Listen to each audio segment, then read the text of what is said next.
So one of the first things you'll see is the display. It'll give you the date and time, the extension number of the phone, the name assigned to the phone, and these are called soft keys, and if you touch them it will provide a function based on what's above them.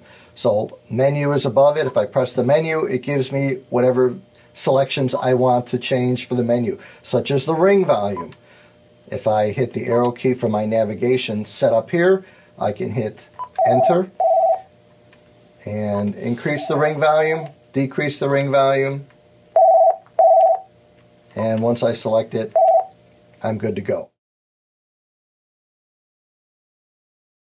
And one of the things that we've done at a few places is set the backlit display to always be on. Especially at the hostess stands and the restaurants, it's very dark at night. It's very hard to see the display unless a call comes in and it activates. We just turned it on all the time so that they could see everything that happens. So again, the functions and features of the phone, you have the ring and message waiting light up here.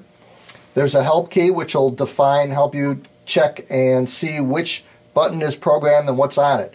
So the first button is a line key for an outside trunk. The one underneath it, I have a rep dial to dial one of the other extensions.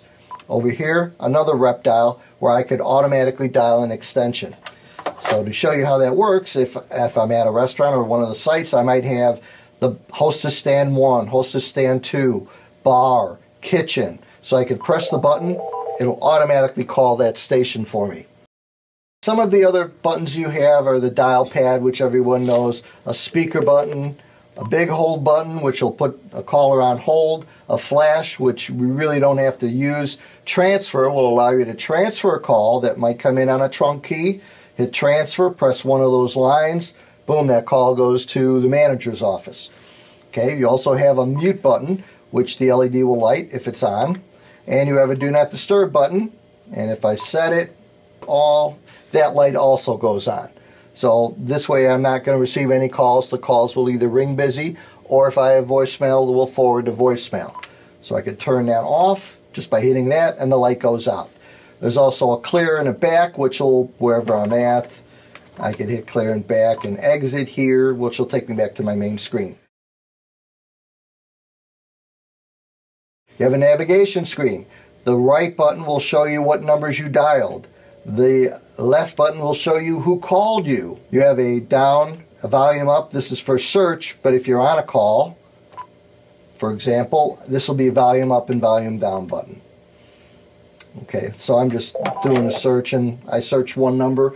This will store numbers that come in. So if I get caller ID, I can call back the people just by scrolling through and seeing who's called. Oh, let's see, I've already called the number. So that pretty much defines it. All the buttons. One of the things I want to talk about is voicemail. There are prompts that you can go through and feature codes, but it's so much easier just to hit the mailbox button. You have no new messages. And follow the prompts on the screen. Press 7. For the complete main menu of features, press 0. So if I want to do a greeting. The greeting that is currently active is number 1. Please enter the number 1, 2. Greeting 1 has not been recorded. So I could record a greeting, I just hit record. 7. To exit this I can feature, hit 7, press the pound key. but I would just use the features up here. It'll guide me through everything.